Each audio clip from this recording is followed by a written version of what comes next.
Hi everyone, I'm Vince and this is Brick Bayan, your Pinoy style brick reviews. For today, papakita ko kung paano ko minod yung LEGO Speed Champions Back to the Future DeLorean Time Machine. Anong pangalan? Pero bago ang lahat, make sure to like this video and subscribe to my YouTube channel for more videos like this. Hindi ito review for now, but let me know if you want a review and quick comparison from the previous LEGO Ideas set. So, quick history. I really love Back to the Future and napanood ko siya during high school. So, I actually have the LEGO Ideas set back in 2013. Pinabili ko pa yun sa tatay ko sa ibang bansa kasi nung time na yun, wala pang LEGO store dito sa Pilipinas. So, fast forward to 2026, LEGO released this. And akalain mo yun, lumabas yung picture ko sa FB Memories 11 years ago. So, full circle moment kasi a day after ko nakita yung picture, I bought this. So, I know imomod ko to once I get my hands on this set. Kasi medyo may mga compromises yung actual build ng set. And naghanap-hanap ako online for some inspirations. And dahil limited ang aking LEGO resources, this is what I came up with na lang. I wanted to retain the overall aesthetic of the build. Ayokong tanggalin or i-replace yung windshield piece. And ayoko rin ibahin yung mismong structure ng build. I wanted to keep the side tiles din. So to make the folding doors, I removed the front hood assembly para magdagdag ng one stud deeper to make way for the door hinge assembly. So I used a 1x1 clip and 1x2 hinge plates lang.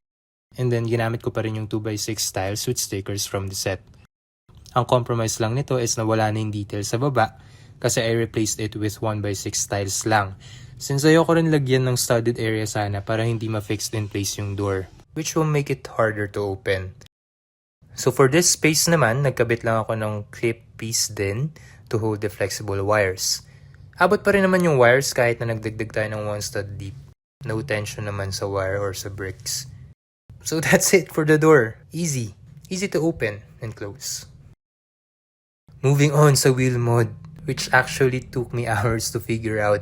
Nahirapan talaga ako gawin tong folding wheels without making it too complicated kasi ayoko nga rin naman masira yung structural integrity ng actual build.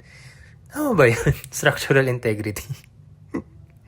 So, una, dahil wala nga akong right pieces like Technic pins and such na makikita mo sa Rebrickable mod version and sa mga ibang nakikita ko online, this is what I came up with na lang after watching the video from Jerry Build Bricks.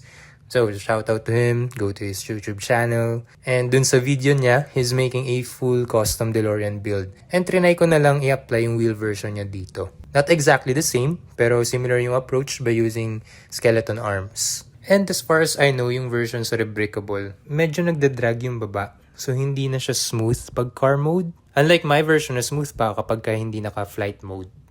Yabang. So yun, as you can see, you can easily fold these wheels na compared dun sa actual version ng set. No more replacing of pieces. Ang compromise lang is hindi siya super sagad pag naka-fold. Actually, yung unang version ko medyo sagad naman siya. It's like this pa rin, pero wala pang extra pieces sa loob. Ang problem ko kasi nun is hindi siya nafi-fix kapag ka-car mode. And sa side siya sa surface. Para kasing wala siyang stopper, kumbaga. Hindi rin umiikot yung actual wheels dun sa first version ko. So that's my dilemma.